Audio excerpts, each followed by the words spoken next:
तो बच्चों आज आप लोग पढ़ेंगे लघुत्तम समापवर्त और महत्तम समापवर्त। जैसा कि आप लोग स्क्रीन पर देख रहे होंगे, बोर्ड पर देख रहे होंगे। तो लघुत्तम समापवर्त किसे कहते हैं, पहले आप लोग ये जान लीजिए कि लघुत्तम समापवर्त किसे कहते हैं। तो दो या दो से अधिक संख्याओं को दो या दो से अधिक संख्याओं को किसी छोटे से छोटे संख्या से पूर्ण रूप से विभाजन करने पर अगर वह पूर्ण रूप से विभाजित हो जा रही है तो वह उसका लघुत्तम समापवर्त होगा। ठीक है, जैसा कि क्वेश्चन में दिया गया है, आप लोगों को क्वेश्चन में दिखा रहे हैं। जैसा कि यहाँ पर अगर इसको इस तरह से लिख लीजिए, दो या दो से अधिक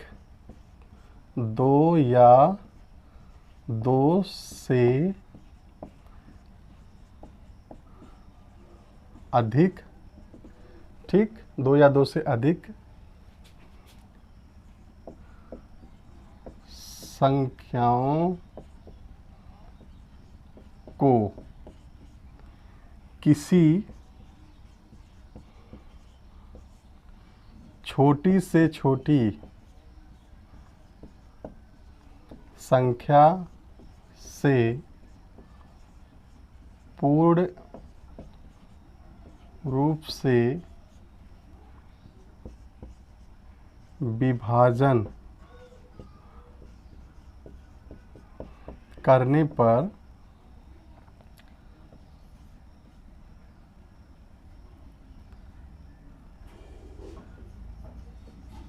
कट जाए तो वह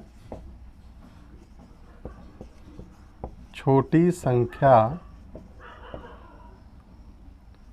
उन संख्याओं का लघुत्तम समापवर्त होता है। ठीक है, इसको आप लोग नोट कर लेंगे, उन संख्याओं का लघुत्तम समापवर्त होता है। जैसे यहाँ पे क्वेश्चन में दिया गया है 6, 8, 12। ठीक, 6, 8 और 12, 6, 8 और 12 का लघुत्तम समापवर्त अगर देखा जाए तो 6, 8, 12 का लघुत्तम समापवर्त क्या होगा। तो हम क्या करेंगे, सबसे पहले वह छोटी से छोटी संख्या लेंगे। ठीक है, पहले छोटी संख्या से ही इसको विभाजित करेंगे। ठीक है, ऐसे करके लाइन ड्रॉ करेंगे। इसके बाद इसको हम 2 से काटेंगे, 2 तिया 6, ठीक, 2 चौको 8, 2 छक 12। ठीक है, कट गया। जो नहीं कटता है उसको फिर हम नीचे उतार देते हैं। ठीक, फिर इसके बाद 2 से फिर काटेंगे, 3 नहीं कट रहा है उसको उतार देंगे। फिर 2 दूनी 4, 2 तिया 6। अभी 1, 2 बचा हुआ है, इसको क्या करेंगे, 3 उतार देंगे, ये कम, फिर इसके बाद 3 से। अब ये देखिए पूर्ण रूप से कट चुका है।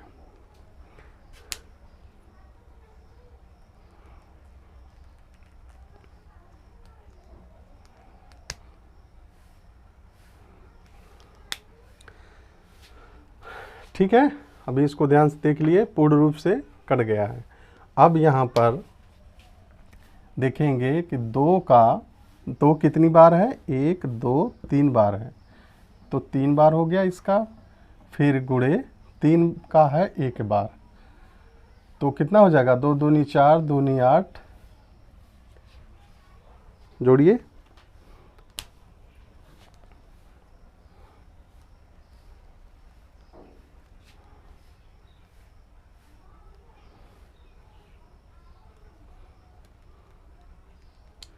हो गया गुणा आप लोगों का, 2 दूनी 4, दूनी 8, इसका हो गया फिर 3, 8 त्रिका 24।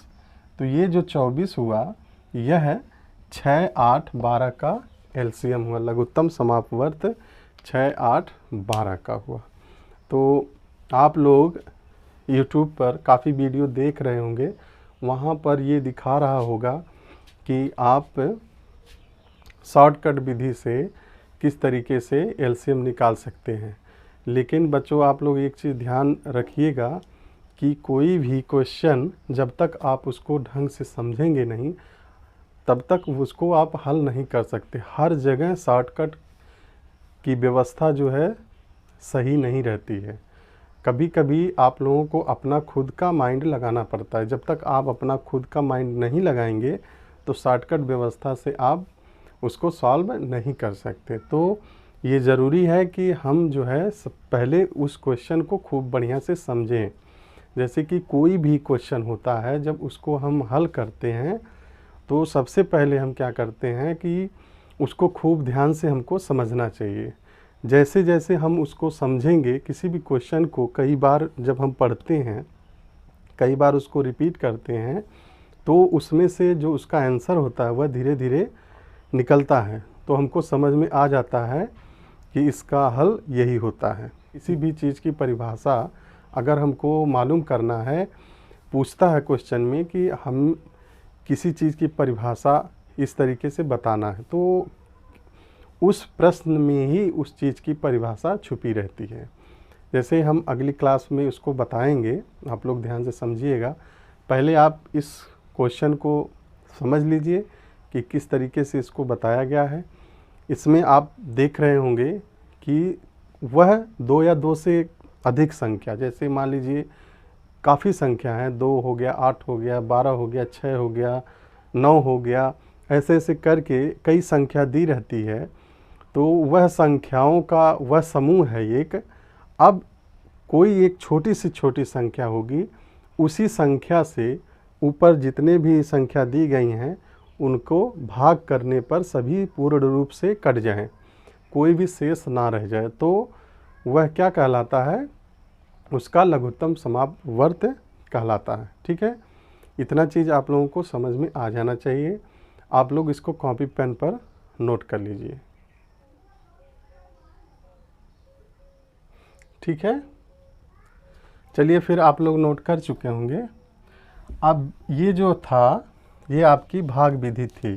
ठीक है, ये आपकी भाग विधि थी, भाग विधि। ठीक है, अभी आपको अब गुणनखंड विधि से लगाना है। खूब ध्यान से देखिएगा, खूब ध्यान से देखिएगा। अब जब गुणनखंड विधि से लगाना है तो हम कैसे इसको लगाएंगे। जैसे 6 हम नोट कर लिए, 8 नोट कर लिए, फिर 12 नोट कर लिए। अब कोई भी छोटी से छोटी संख्या है उसको हम यहाँ पर गुणा करेंगे। जैसे खूब ध्यान से देखिएगा, 6 है, कोई छोटी सी संख्या, 2 गुणे 3 कितना हुआ, 6 हो गया, 2 और 3 का गुणा हुआ है।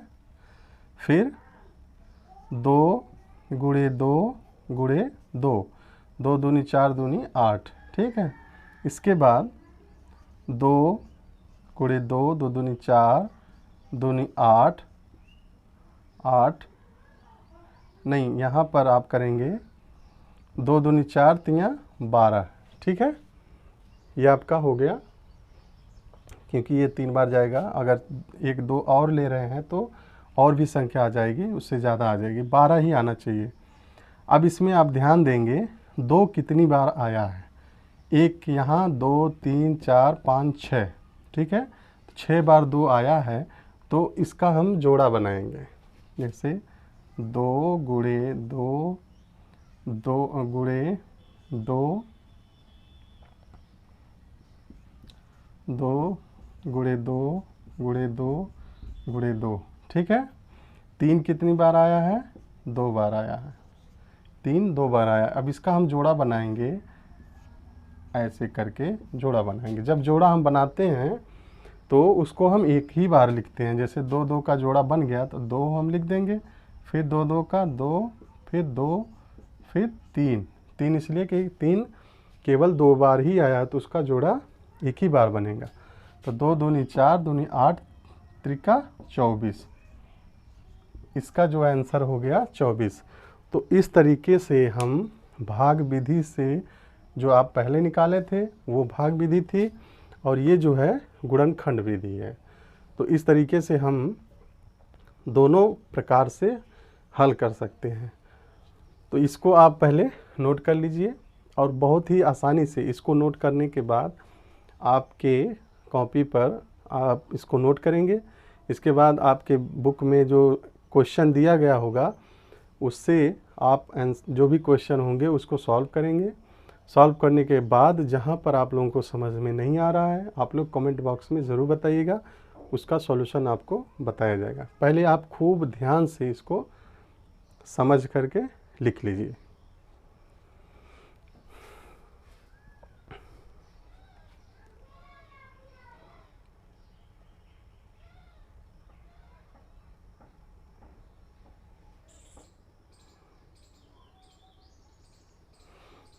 ठीक है, तो आप लोग नोट कर चुके होंगे। अब हम आप लोगों को महत्तम समापवर्त बताने जा रहे हैं। इसको आप लोग ध्यान से देख लीजिएगा। जैसे 6, 8, 12 यही हम ले रहे हैं, और इसको हल करेंगे तो वह छोटी से छोटी संख्या, वह संख्या जो इन तीनों में समाहित हो, यानी तीनों में हो। जैसे अगर मान लीजिए 6 को, 8 को, 12 को इस तरह से हम लिख रहे हैं।